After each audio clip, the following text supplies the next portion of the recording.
എല്ലാവർക്കും കടുപ്പത്തിലൊരു കഥയുടെ പുതിയ എപ്പിസോഡിലേക്ക് സ്നേഹത്തോടെ സ്വാഗതം. 2026 നമ്മുടെ ആദ്യത്തെ എപ്പിസോഡാണ്. എല്ലാവർക്കും നല്ല വർഷമാവട്ടെ എന്ന ആശംസകളോടെ ഇന്ന് നമുക്കൊരു കഥ കേൾക്കാം.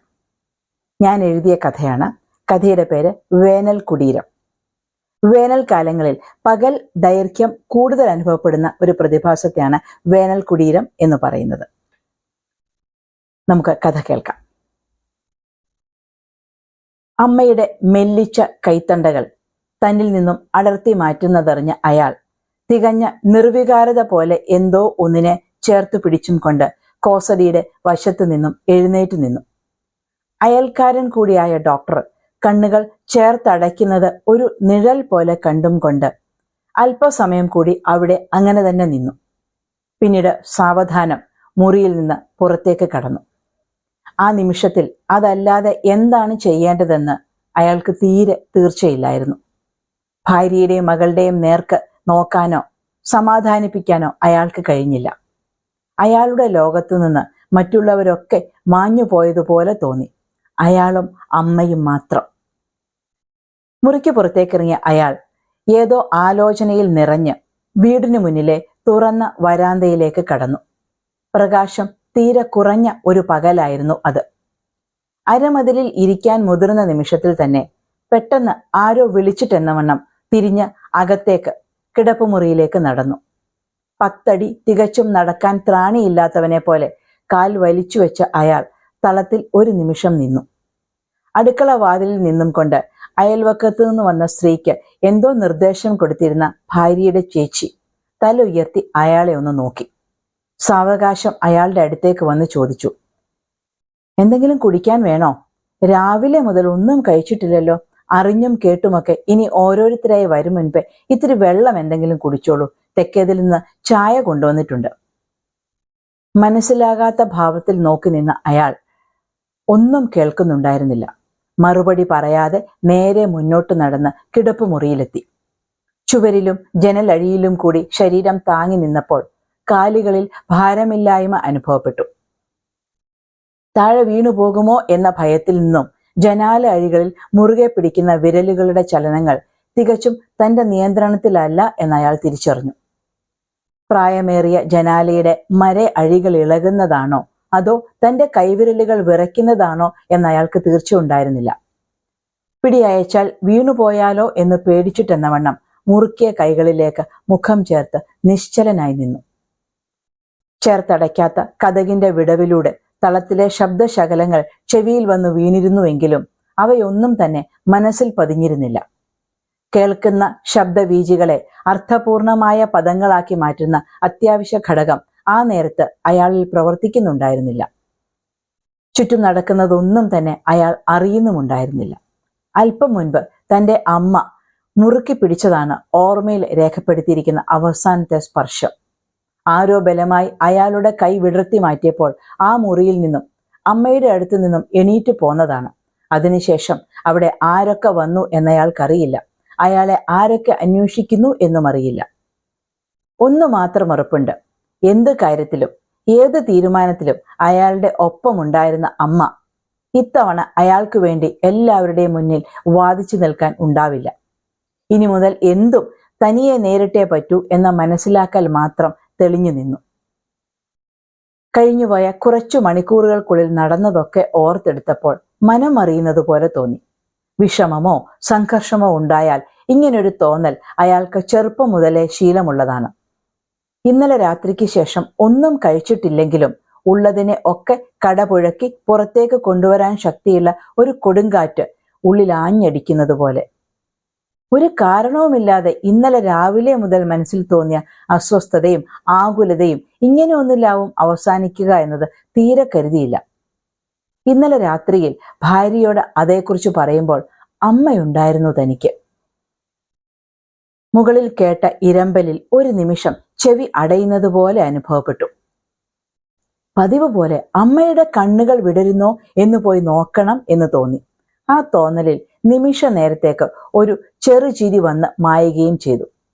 വിമാനത്തിന്റെ ശബ്ദം എപ്പോൾ കേട്ടാലും ചെറിയ കുട്ടികളെ പോലെയായിരുന്നു അമ്മ. മുറ്റത്തേക്ക് ഇറങ്ങി ചെല്ലാവുന്ന സ്ഥലത്താണെങ്കിൽ ചെന്നിരിക്കും. കാഴ്ചയിൽ നിന്ന് മറയുന്ന നേരം വരെ മുകളിലേക്ക് നോക്കി ഒറ്റ നിൽപ്പാണ്. കാഴ്ച വല്ലാതെ കുറഞ്ഞിട്ടും ശബ്ദം കേട്ടാൽ പുറത്തേക്കുള്ള യാത്ര നിർത്തിയിരുന്നില്ല. എലിക്ക് കൈകൊടുത്ത് മുകളിലേക്കുള്ള നോട്ടവും നിൽപ്പും ഒക്കെ കാണുമ്പോൾ പണ്ടൊക്കെ പലപ്പോഴും മനസ്സിൽ കരുതിയിട്ടുണ്ട്, ഒരിക്കൽ അമ്മയെ വിമാനത്താവളത്തിൽ ഒന്ന് കൊണ്ടുപോകണം, വിമാനം അടുത്ത് കാണിക്കണം. താഴുന്നതും പൊങ്ങുന്നതും ഒക്കെ ആ മുഖത്ത് വരുത്തുന്ന ചിരിയും അത്ഭുതവും തനിക്ക് കാണണം. അച്ഛാ, എന്റെ അലോട്ടേഷൻ തിരുവനന്തപുരത്ത് തന്നെ ആകുമെന്നാണ് തോന്നുന്നത്.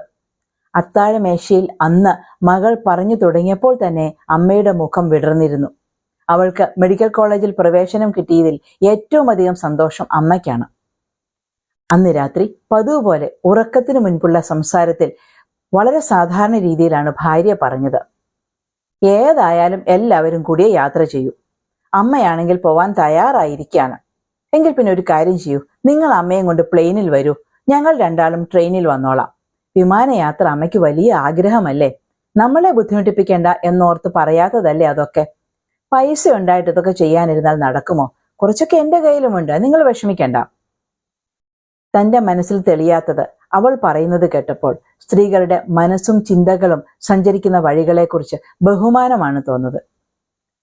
ഒരുപക്ഷെ ഭാര്യയോട് ഏറ്റവും കൂടുതൽ സ്നേഹം തോന്നിയത് അന്നാണോ എന്നും സംശയമുണ്ട്. പറഞ്ഞതിൽ കാര്യമുണ്ടല്ലോ എന്ന ചിന്തയിലാണ് അതങ്ങനെ തന്നെ നടക്കട്ടെ എന്ന് തീരുമാനിച്ചത്. ആ വിവരം അറിഞ്ഞപ്പോൾ അമ്മയുടെ മുഖത്ത് തെളിഞ്ഞ പ്രകാശം. 2-3 മാസത്തേക്ക് താറുമാറാകാൻ പോകുന്ന കുടുംബ ബഡ്ജറ്റൊന്നും വലിയൊരു വിഷയമായി തോന്നിച്ചതേയില്ല. വിമാനയാത്രയും തിരുവനന്തപുരം താമസവും ഒക്കെ അമ്മ നന്നായി ആസ്വദിച്ചിരുന്നു. യന്ത്രപക്ഷി പറന്നുയർന്നപ്പോൾ മാത്രം നേരിയതായി ഒന്ന് പേടിച്ചോ എന്ന തന്റെ സംശയത്തെ തരം കിട്ടിയപ്പോഴൊക്കെ അമ്മ എതിർത്തിരുന്നതോർത്തപ്പോൾ അയാൾക്ക് ചിരി വന്നു. തെളിഞ്ഞു വന്ന ചിരി തൂത്തുകളയാൻ എന്നവണ്ണം കൈപ്പടമുയർത്തി അയാൾ മുഖം തുടച്ചു. നെറ്റിയിൽ നിന്ന് താഴേക്കൊഴുകുന്ന വിയർപ്പിന്റെ നനവറിഞ്ഞത് അപ്പോഴാണ്. എന്തൊരു പുഴുക്കം! പെട്ടെന്നാണ് അമ്മ കിടക്കുന്ന മുറിയിലെ ഫാനിന്റെ റെഗുലേറ്റർ നേരെ പ്രവർത്തിക്കുന്നില്ലല്ലോ എന്ന് അയാൾക്ക് ഓർമ്മ വന്നത്. 1 എന്ന സ്പീഡ് കഴിഞ്ഞാൽ പിന്നെ 5-ൽ മാത്രമേ ഓടുകയുള്ളൂ. അതാണെങ്കിൽ അമ്മയ്ക്ക് വലിയ പേടിയുമാണ്. എല്ലാം കൂടെ താഴേക്ക് വരുന്ന പോലെ തോന്നും മക്കളെ, കാറ്റല്ല ആ ഒച്ചയാണ് പേടിപ്പിക്കുന്നത്, മകളോട് പറയുന്നത് കേട്ടിരുന്നു. ഒരു തവണ നേരെ ആക്കിയതാണ് താൻ. ഇന്നലെ നോക്കിയപ്പോൾ പിന്നെയും പോയി. ഇപ്പോൾ 1-ലാവും ഫാൻ കറങ്ങുന്നത്. ഈ ചൂടത്ത് അത് അമ്മയെ ബുദ്ധിമുട്ടിപ്പിക്കും. ആ ജോസിനെ ഒന്ന് വിളിച്ചു നോക്കാം, പണി കയറുമ്പോൾ ഇതുവഴി വരാൻ പറയാം. നല്ല നേരം നോക്കി അവനെ ഫോണിൽ കിട്ടുകയുള്ളൂ. എന്റെ മൊബൈൽ എവിടെ? ചോദ്യവുമായി ഇടനാഴിയിലേക്കിറങ്ങിയ അയാൾ ഊണുമുറിയിലും തളത്തിലും കൂടിയിരിക്കുന്ന ബന്ധുക്കളെയും പരിചയക്കാരെയും കണ്ടപ്പോഴാണ് അത്ഭുതപ്പെട്ടു പോയത്. ഒരു നിമിഷാർത്ഥം അപ്പോഴേക്കും പരിസരബോധമുണ്ടായി. ഇവരൊക്കെ ഇതെപ്പോ എത്തിച്ചേർന്നു? അത്രയൊക്കെ സമയമായോ? കൂടി നിൽക്കുന്നവരെയൊക്കെ മിക്കവരെയും അറിയാമെങ്കിലും പെട്ടെന്ന് മനസ്സിലാകാത്ത മുഖങ്ങളും കണ്ടു. അമ്മ ബന്ധങ്ങൾ പറയുന്നത് കേട്ട് പലപ്പോഴും അതിശയിച്ചിട്ടുണ്ട്. നിനക്ക് ഓർമ്മയില്ലേ, അത് നമ്മുടെ കുന്നത്തെ വെല്ലിച്ചന്റെ ഭാര്യയുടെ കുഞ്ഞമ്മയുടെ മകളാണ്. അവരെ കല്യാണം കഴിച്ചിരിക്കുന്നത് നമ്മുടെ തെക്കേതിലെ രാഘവന്റെ അനിയനും. അമ്മ നിമിഷങ്ങൾ കൊണ്ട് എത്ര വളഞ്ഞു തിരിഞ്ഞ ബന്ധങ്ങളും നേർരേഖയിലാക്കും. അമ്മ പറഞ്ഞു തരാനില്ലാതെ വരുമ്പോൾ മാഞ്ഞു പോകുന്നത് ഏതൊക്കെ ബന്ധങ്ങളാവും എന്നോർത്ത് അയാൾക്ക് പരിഭ്രമം തോന്നി.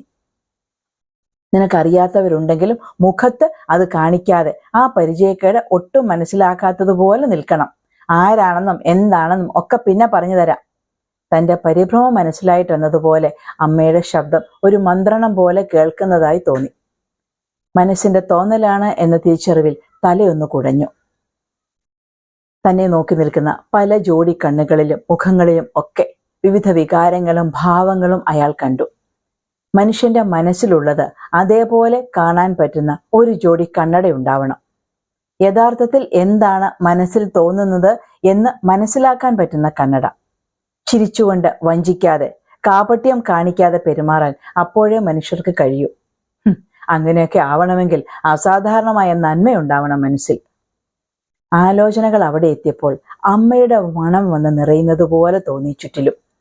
ചിതറിപ്പോകുന്ന ചിന്തകൾക്ക് പിന്നാലെ മനസ്സിനെ അലയാൻ വിട്ട് ചുറ്റും കൂടി നിൽക്കുന്നവരുടെ ഒപ്പം നിർമ്മമതയോടെ അയാൾ നിന്നു. തിരുവനന്തപുരത്തു നിന്നുള്ള മടക്കയാത്രയിൽ വിമാനത്തിൽ അമ്മ വല്ലാതെ സന്തോഷത്തിലായിരുന്നു. ഇടയ്ക്കെപ്പോഴോ സീറ്റിലിരുന്ന് തന്റെ കൈയെടുത്ത് പതുക്കെ തലോടി. എന്താ അമ്മേ എന്ന ചോദ്യഭാവത്തിൽ നോക്കിയപ്പോൾ ഒന്നുമില്ല എന്ന് കണ്ണടച്ചു കാണിച്ചു. എങ്കിലും അമ്മയ്ക്ക് എന്തോ പറയാനുണ്ട് എന്ന് മനസ്സിലായിരുന്നു. വായിച്ചിരുന്ന പത്രം മടക്കി വെച്ചുകൊണ്ട് ഇടത്തുവശത്തിരിക്കുന്ന അമ്മയെ ഒന്ന് നോക്കി. തിരിയാനുള്ള സൗകര്യത്തിന് സീറ്റ് ബെൽറ്റ് അഴിക്കാൻ തുടങ്ങിയപ്പോൾ അമ്മ വിലക്കി. വേണ്ട വേണ്ട, അവർ പറയാതെ ദൂരാൻ പാടില്ല. ഇതങ്ങനെ എപ്പോഴും ഇടണമെന്നൊന്നുമില്ല അമ്മേ.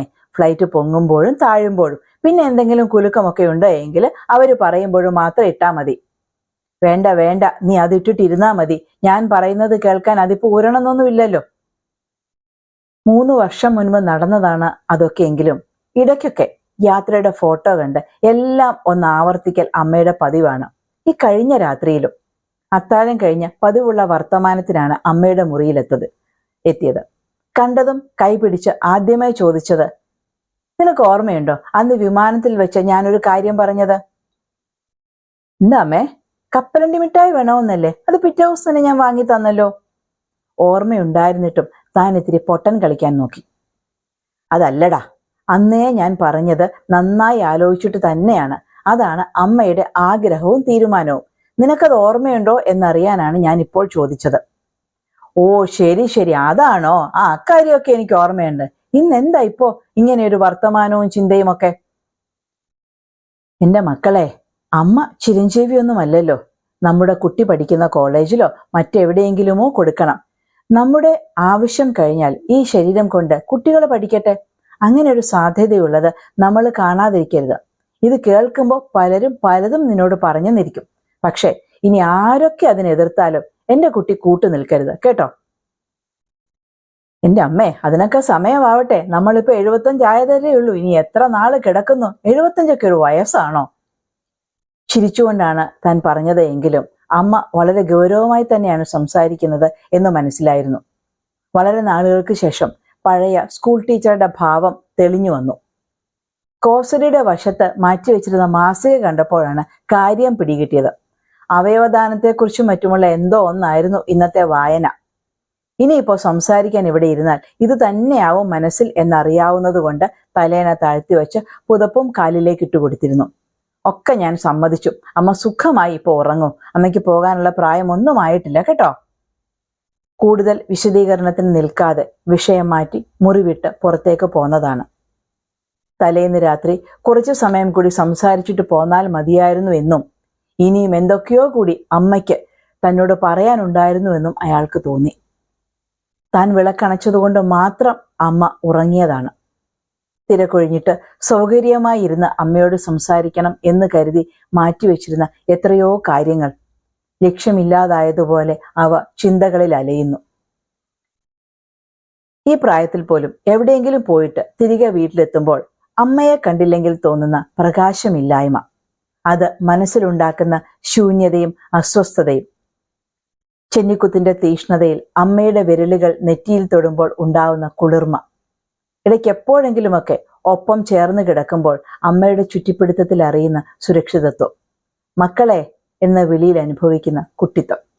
അങ്ങനെ അമ്മയോട് പറയണം എന്ന് പലപ്പോഴും കരുതിയിട്ട് പിന്നത്തേക്ക് മാറ്റിവെച്ച പലതും പലതും. കൂട്ടം തെറ്റി നടുവഴിയിൽ തനിച്ചായി പോയതുപോലെ അയാൾ പകച്ചു നിന്നു. എന്തു വേണം എന്ന തീർച്ചയില്ലാതെ. രാത്രിയും പകലും പോലെയാണ് മനുഷ്യജീവിതം എന്ന് അയാൾക്ക് തോന്നി. ഒന്നിനെ പിന്തുടർന്ന് മറ്റൊന്ന് അനിവാര്യമാണ്. എങ്കിലും ഇന്നലത്തെ പകൽ നീണ്ടു നിന്നിരുന്നുവെങ്കിൽ അമ്മയുടെ വെളുത്ത നേരിതിൽ മുഖമൊളിപ്പിച്ചിരുന്ന കുട്ടി വളർന്നു വലുതാകാതെ ഇപ്പോഴും ഉള്ളിൽ തന്നെ നിൽക്കുമായിരുന്നു എന്ന് അയാൾ തിരിച്ചറിഞ്ഞു. ജയദേവ, ഒക്കെ ഒന്ന് തീരുമാനിക്കണ്ടേ? എപ്പോഴത്തേക്കാണ് എടുക്കേണ്ടത്? ഉച്ചപൂജ കഴിഞ്ഞാണോ? ഇനിയിപ്പോ ആരും കാക്കാനൊന്നുമില്ലല്ലോ അല്ലേ? ഇവിടെ എങ്ങനെ, കരയോ കാണോ അതോ ഇളയതിനെ വിളിക്കണോ? അതൊക്കെ ഇടപാട് ചെയ്തു ഗോപാലേട്ടാ, ഞാൻ വിളിച്ചു പറഞ്ഞു. നമ്മുടെ പതിവ് ആൾക്കാരുണ്ട്. തീരെ പ്രതീക്ഷിക്കാതെ ഉയർന്ന ചോദ്യങ്ങളിലും മറുമൊഴികളിലും ആദ്യമൊന്ന് പകച്ചുപോയി. പിന്നെയാണ് അമ്മയും വിമാനയാത്രയും ഒക്കെ കഴിഞ്ഞ കാലത്തിലായിരുന്നു എന്ന ബോധത്തിലേക്ക് വന്നത്. നാമജപത്തിന്റെ ഇടവേളയിലെ നിശബ്ദതയിൽ തെറിച്ചു വീണ ശബ്ദങ്ങൾ ആരുടെയൊക്കെ എന്നാദ്യം മനസ്സിലായില്ല. പുറത്ത് കൂടിയിരുന്നത് ആരൊക്കെയാണെന്നത് വ്യക്തമായി മനസ്സിലാക്കാനും കഴിഞ്ഞില്ല. കാണുന്നതൊന്നും കണ്ണിൽ പതിയുന്നില്ല എന്നതുപോലെ തോന്നി. തല പൊക്കി നോക്കുന്നത് കണ്ടിട്ടാവാം വരാന്തയിൽ നിന്ന് അകത്തേക്ക് ചലനങ്ങൾ കണ്ടു. നിഴലുകൾ പോലെ രൂപങ്ങൾ. അകത്തെ മുറികളിൽ ഒന്നിൽ നിന്ന് ഭാര്യയും പുറത്തേക്ക് വരുന്ന കണ്ടു. ഒപ്പം വന്നു നിന്ന മകൾ ചെവിയിൽ പറഞ്ഞു, അവർ എത്താറായി അച്ഛാ, ഞാൻ ഇത്തിരി മുൻപേ വിളിച്ചിരുന്നു. ഇവരോടൊക്കെ വിവരം പറഞ്ഞിട്ട് അച്ഛൻ മുറിയിലേക്ക് വരില്ലേ? ഞാൻ അച്ഛമ്മയുടെ മുറിയിലുണ്ട്. ഇതാ ഈ ഗുളികയൊന്ന് കഴിച്ചോളൂ, തലവേദനിക്കുന്നുണ്ടാവുമല്ലോ. അകത്തേക്ക് പോവാൻ തിരിഞ്ഞ അവളെ വിടാതെ ചേർത്ത് പിടിച്ച് മുൻവശത്തേക്ക് നടക്കുമ്പോൾ കാലുകൾക്ക് ഒരു ബലം കൈവന്നതായി തോന്നി. താൻ അവളെ ചേർത്ത് പിടിക്കുകയാണോ, അവൾ തന്നെ ചേർത്ത് പിടിക്കുകയാണോ എന്ന സംശയം മാത്രം ബാക്കി നിൽക്കുന്നു. അമ്മയുടെ മുറിയും പിന്നിട്ട് മുൻവശത്തേക്ക് നടക്കുമ്പോൾ ബലാഗുളിച്ചാതി എണ്ണയുടെ മണം ഞങ്ങളെ തൊട്ടുരുമി കൂടെ വന്നു. ഇന്നത്തെ കഥ വേനൽ കുടീരം. കേട്ട് അഭിപ്രായങ്ങൾ തീർച്ചയായും അറിയിക്കണം. നമുക്ക് മറ്റൊരു കഥയുമായി അല്ലെങ്കിൽ ആർട്ടിക്കിളുമായി വീണ്ടും കാണാം.